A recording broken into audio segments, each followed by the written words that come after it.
Good afternoon. I'm Tom Ziska in the Fox 26 studios. Breaking news now as we follow the deadly and devastating flooding in Kerrville and the surrounding area, where at least 27 people are known dead. More than 24 are still missing. Governor Abbott and Kerr County authorities, along with Homeland Security Secretary Kristi Noem, are providing an update. We'll listen in now. As well as some things to share. First, what I have observed in this community over the past 24 hours is what I call quintessential Texas. When Texans face a challenge, we come together, we unite. And that's exactly what's happened over the past 24 to 48 hours in this community. Nothing more than extraordinary devastation. And the worst thing that could have happened in this community fell upon it. They could have fallen apart. They could have fought against each other. But instead, they understand the importance of unity. And it's what Texans do. It's what we will continue to do. Along those lines, something else to double down on what I said last night. We will be relentless in going after and ensuring that we locate every single person who's been a victim of this flooding event. We're not going to stop today or tomorrow. We will stop when the job is completed. Between now and whenever that day arrives when the job is completed, this is a 24/7 operation, day and night, because we know that we are looking for Texans and Americans, and we put them as our top priority, and we will find every one of them. Additionally, I want to let you know that overnight, there was an increase in storm damage and rainfall and flooding in other regions of the state of Texas that were in addition to the ones that were in the disaster declaration that I made yesterday. What I'm going to sign today is an expanded disaster declaration that adds the following counties to what I signed yesterday. This disaster declaration includes Bexar County, Burnett, Caldwell, Guadalupe, Travis, and Williamson counties.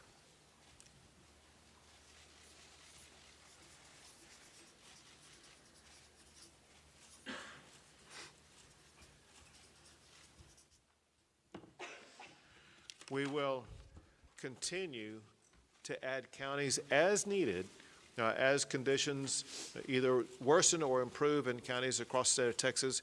We will ensure that every asset and resource the state has is going to be made available to every county that's the subject of this disaster declaration.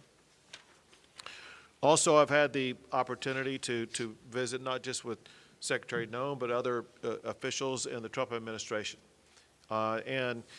We know that President Trump, he loves Texas for one. He's deeply concerned about all the families who've been affected, but also knows about the magnitude of the devastation that we're suffering. And so what I'm about to sign now is going to be the first step in a process. This document is a request for a federal disaster declaration coming from the governor to seek the immediate and ongoing help of the federal government.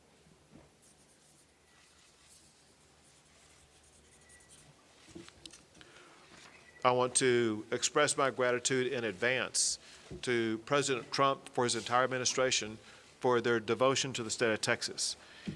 He always tells me about his love for the people of the state of Texas, his deep concern for them, and I know that he's feeling that now as much as he ever has. And there's no better way to show that than the fact that he wanted to ensure that he and his entire administration was represented here today by Secretary Kristi Noem, to whom I would like to turn things over at this time. Well, thank you. Thank you, everyone, for being here today. And I want to thank Governor Abbott for his leadership, and know that President Trump is absolutely heartbroken by what has happened here in Texas, and the loss of life is absolutely devastating to him and Melania. This morning I talked with him several times, and he wanted to make sure that all of you know how much he loves Texas, how much he's grieving for your families that have lost someone and the beautiful children that we're still looking for and hoping to return to their families, and that he is absolutely committed to using all the resources of the federal government to help unify families, rescue all those that were still missing, and return those who maybe we will recover back to their families as soon as possible, and that we will be here walking alongside each other and helping throughout this entire crisis. And know that I'm extremely grateful as well for the leadership of Nim Kidd, who's a fantastic emergency operations manager and has been well known throughout this country for leading through such a time as this. And this tragic situation is something that is unprecedented. We recognize that at the federal level. We also recognize that when something like this happens to a community, happens to a state, that the best responders are those locally, because it's your family members, it's your community members that are being impacted, and you can respond quickly. And the role of the state is to run and manage that emergency, but the federal government needs to be here for the support and extra resources on the ground as well. And that is what we are doing and what President Trump has dedicated to continue to do. I've visited with the president already about this federal disaster declaration that the governor was going to sign here this morning, and he has indicated that he will honor that and that he will accept that. So that response and that relief will be coming. And we also have had assets here on the ground since the beginning of this crisis started, since this weather event did start, and even before it came, we were alerted. We did have Coast Guard assets here that were helping to rescue people. We're thankful for the airframe that showed up and those coasties that were here walking alongside our DPS, and the emergency responders that were here, the Texas assets that were deployed already, and that coordination was seamless, and I appreciate them for putting that request in right away. We also had our BORTAC team from Customs and Border Protection out here helping with rescues.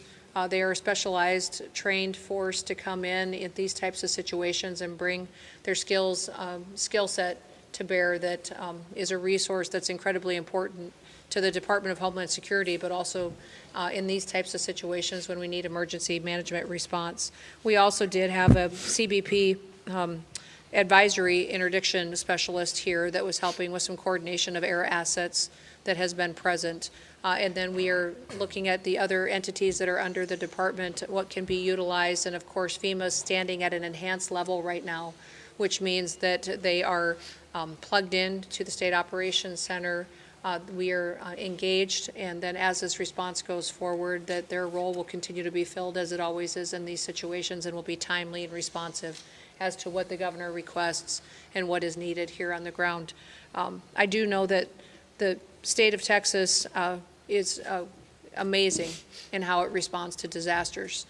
Not every state is like that. Many states do not do what the people of Texas do.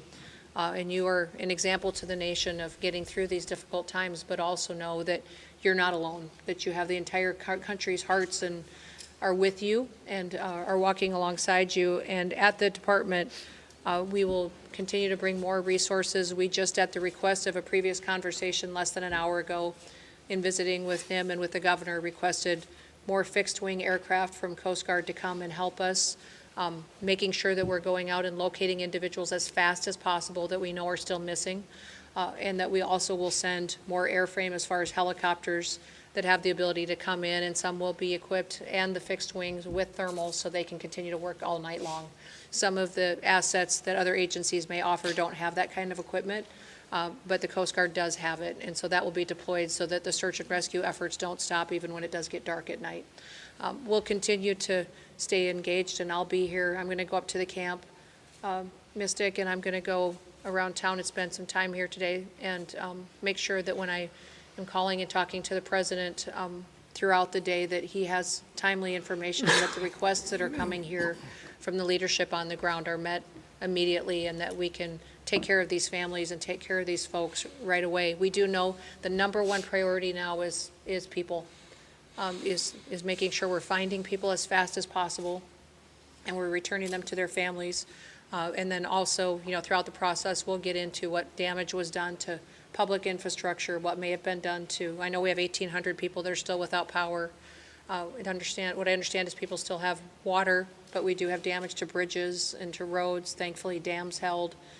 But all of that is an assessment that we'll continue to work with you on to make sure that you recover as quickly as possible. So, again, thank you all for being strong and being an example for people. Someone told me a long time ago, over 30 years ago, that to never get angry on behalf of yourself, get angry on behalf of the other people, to always go out and get up every day and go work for other people and help them. And so I know many of you that are out there responding and helping your neighbors had losses too. You're hurting because you're grieving somebody that may have been lost. We were created to serve people.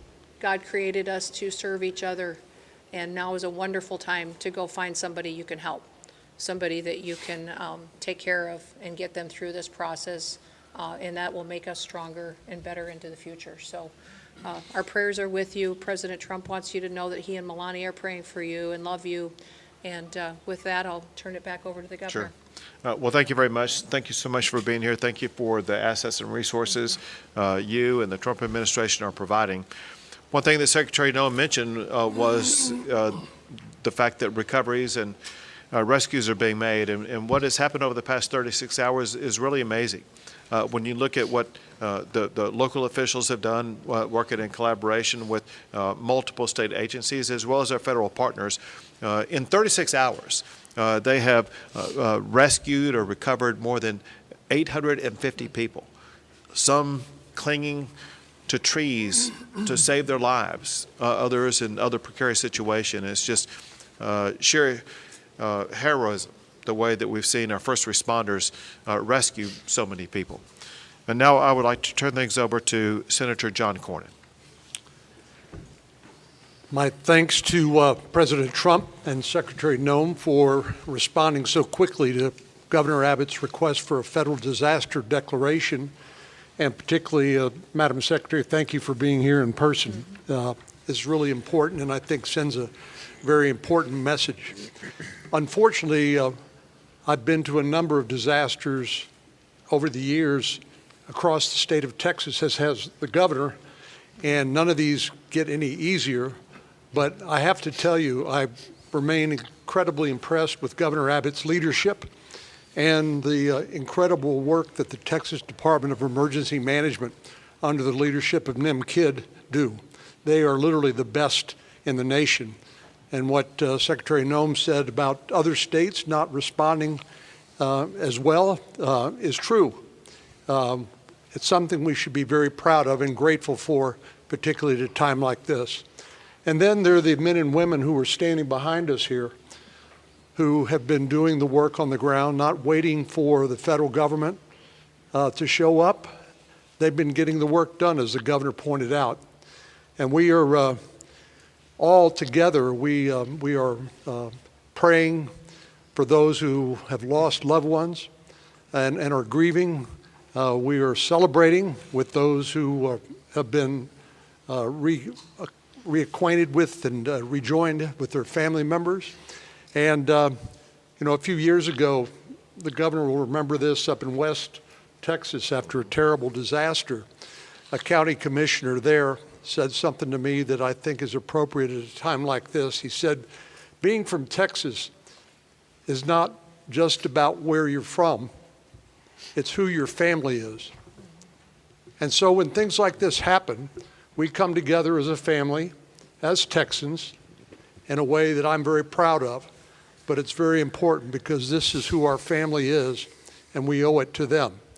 And I take the governor at his word that he and his team will be relentless in supporting all of the efforts at the local and the federal level until every last person is accounted for and those families are reunited with their loved ones. But Governor, thank you again for your leadership. Secretary Noem, it means a lot to us for you to be here. And we appreciate Governor Abbott and Chief Kidd, but we appreciate President Trump and you responding so quickly to the governor's request for disaster declaration. Thank you very much. Thank you. And now Congressman Chip Roy. Thank you, Governor. Thanks all of you for being here. Before I was crazy enough to run for Congress, my family and I started a tradition of coming down to Kerrville for 4th of July. And we've been coming here every summer since my kids were little. They're now 14 and 15 to see Robert Earl and whoever else was playing. And pictures have been popping up my phone, the ones that, kick on the anniversary of different shows, like a bunch of different shows over the last decade. It hits home. It really does. It hits personally for those of us for whom this is our community, our home. My family lives in Hays County, but we spend a lot of time in Kerr. And I can't say enough about the local leadership and what they've been doing in the face of this disaster. Your city manager has done an extraordinary job. Your sheriff has done an extraordinary job. I could go down the list of everybody, and I'll leave somebody out. But I can't say enough about what they've done, and then I can't say enough about the governor and about NIM and about the leadership that has come from the state and from DPS and from TDEM to get this done and to do what we're in the process of still doing to react to this unfortunate circumstance. It's been professional and it's been extremely well done. And I have to say, the secretary yesterday, I reached out to her office. I think it might be 15 minutes later that I got a call from the secretary, immediately responding to requests. I talked to NIM about the need for Army Corps support and some other stuff, immediately talked to the secretary about it. The collaboration, the teamwork, local, state, and federal, I cannot overstate the extent to which everybody set aside turfs or any of those kinds of things to deliver for the people of Texas. Now, we're far from having finished the job. We're all here knowing that we still have work to do. We're still prayerful. We're still hopeful. Obviously, there's a lot here that we're dealing with, but I'm deeply appreciative for that coordination. And last point that I'll just make is, and I've said this a little bit earlier this morning, there's going to be a lot of finger pointing and a lot of second guessing and Monday morning quarterbacking.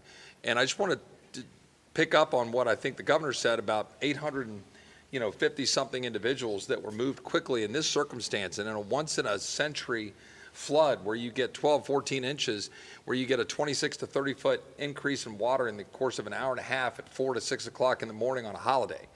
And that's what we're dealing with in these circumstances and where those camps are. There's a lot of people saying why and how, and I understand that. And I understand why parents would be asking those questions and all of the media. But where we are right now in terms of what we've done to be able to protect people, move them, get them out of the camps, and the heroic efforts of people that worked in those camps, directors of the camps, people who own the camps, who not just risked their lives, gave their lives to try to go save the lives of those kids. That's who they are as Texans. And I'm so proud of that. And I'm so proud of the work that everyone's done to do that. And now we just got to finish the job and be with the people. And importantly, pray for the families who have lost their loved ones. Thank you. Now, Kerr County Judge Kelly. Yes, I think I'm the only one at this table that lives on the Guadalupe River. And our properties were devastated, and I barely got home yesterday. I started my morning ushering in a crew with a skid steer and 2 dump trailers, 3 trucks, 9 men to start trying to rebuild what went down the river. I then had the opportunity to come here where I was asked to go over to the funeral home. I had issues over there.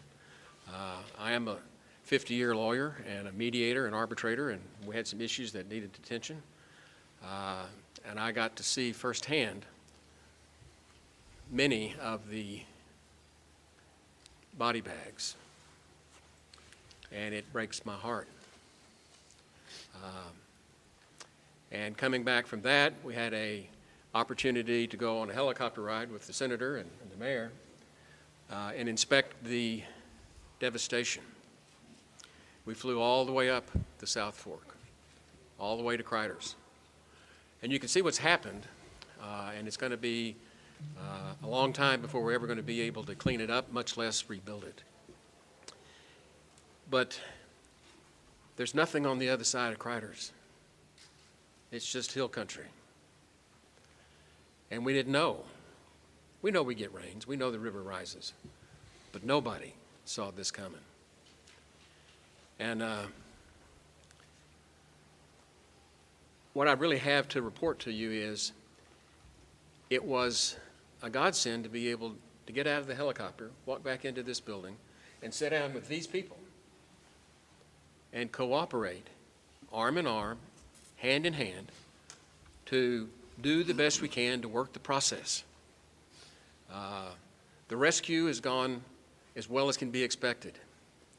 It's getting time now for the recovery, and that's going to be a long, toilsome task for us.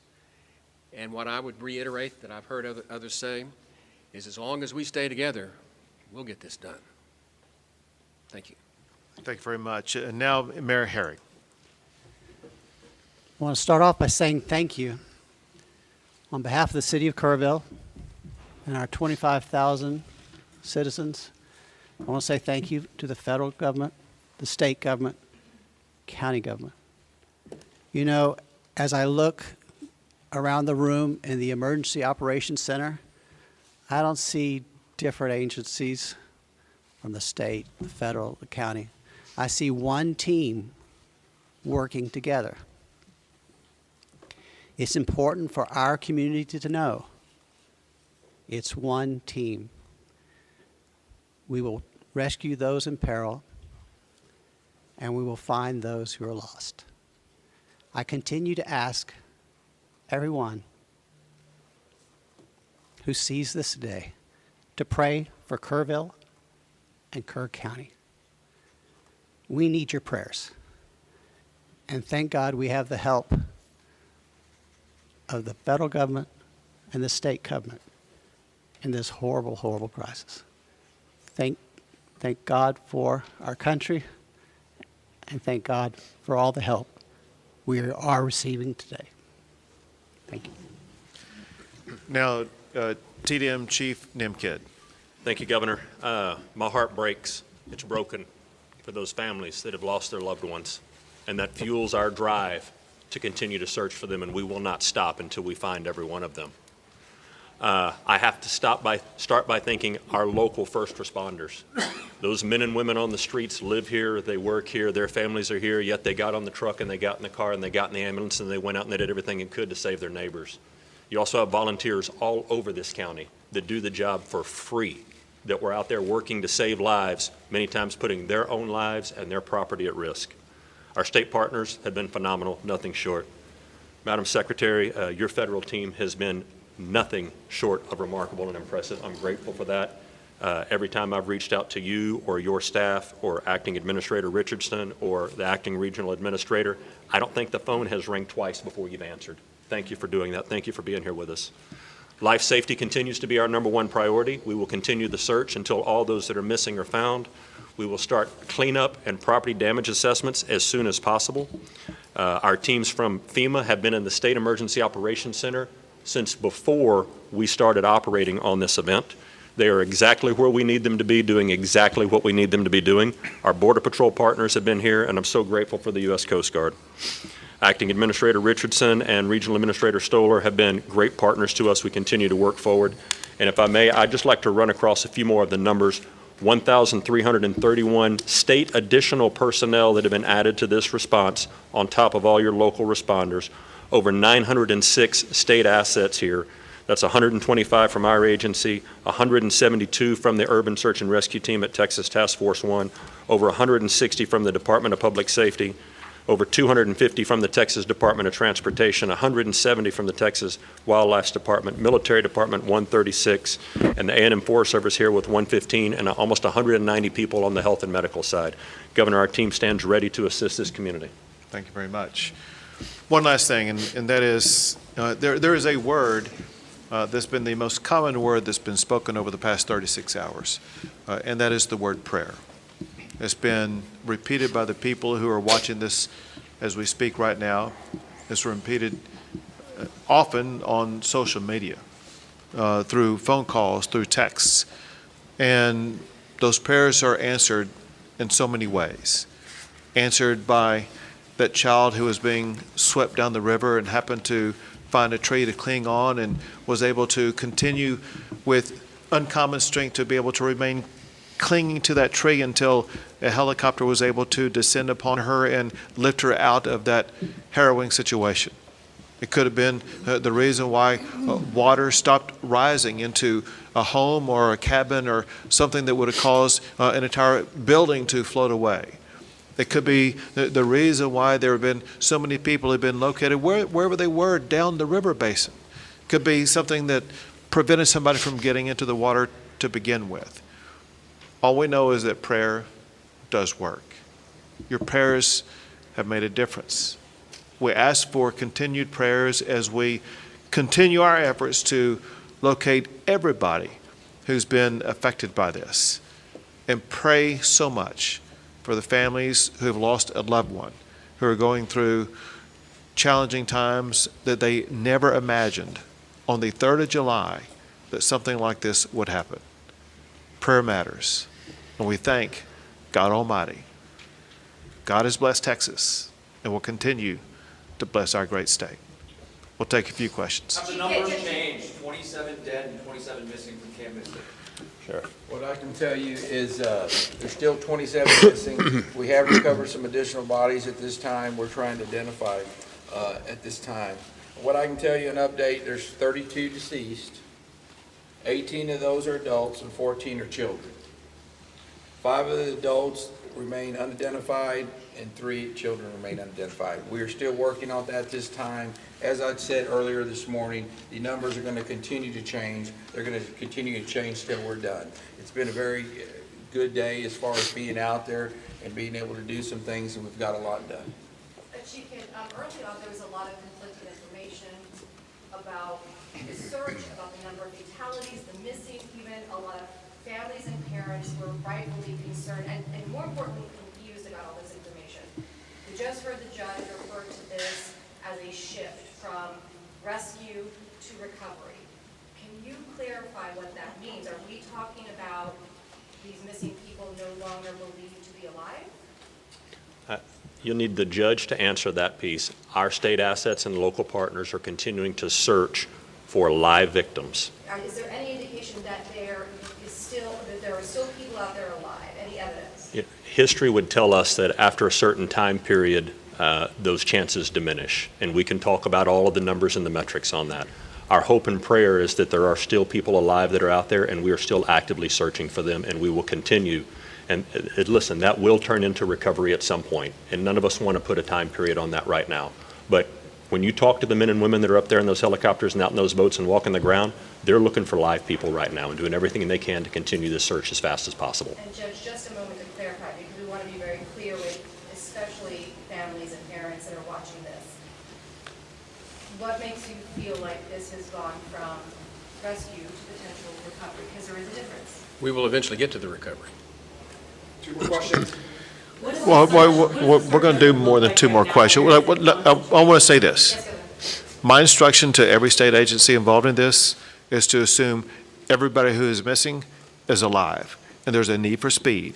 Not just every hour, every minute counts, which is why there's people in the air, people in the water, people on the ground right now, because they're looking to save every last life, and we will not give up that effort.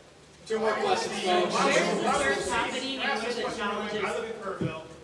Why was the National Weather Service not pinging their phones before 7 o'clock this day of 4th of July? We need federal people to answer that maybe for us. I got updates at 7 o'clock. First one I heard, and I've heard updates throughout the week, but not before 7 o'clock in the morning. Wasn't that a fundamental failure of the federal government's responsibility to keep us safe? Well, you know, my background is before I was in the secretary position here under the Trump administration, I was governor of South Dakota and served in Congress for 8 years before I was governor. And so I will tell you that for decades, for years, everybody knows that the weather is extremely difficult to predict, but also that the National Weather Service over the years at times has done well, and at times we have all wanted more time and more warning and more alerts and more notification. That is something, and one of the reasons that when President Trump took office, that he said he wanted to fix, and is currently upgrading the technology, and the National Weather Service has indicated that with that and NOAA that we needed to renew this ancient system that has been left in place with the federal government for many, many years, and that is the reforms that are ongoing there. The timeline that I have, I don't oversee the National Weather Service, that's not under my department, but the timeline that I did receive from them was that the notifications started to look at its expansion for its limited flood impact area that started on July 3rd at 1:18 p.m. The flood watch was issued. Although it was moderate, it wasn't to the extremes that it was, that when the system came over the area that it stalled, it was much more water, much like I think we experienced during Harvey, the same type of system that was unpredictable in the way that it reacted and the way that it stopped right here and dumped unprecedented amounts of rain that caused a flooding event like this. They continue to elevate and up their notifications. You know, when your notification hit your phone, sir, I'm sorry, I can't speak to when that is, but I do carry your concerns back to the federal government and to President Trump, and we will do all we can to fix those kinds of things that may have felt like a failure to you and to your community members. But we know that everybody wants more warning time, and that's why we're working to upgrade the technologies that have been neglected by far too long to make sure that families have as much advanced notice as possible. But one more question, folks. Can you please get into the search efforts and where that's happening and what the challenges are? Question was search efforts. Where it's happening, challenges, what it's looking Yeah, like. the entire river is being searched from the northernmost impact all the way as we run down.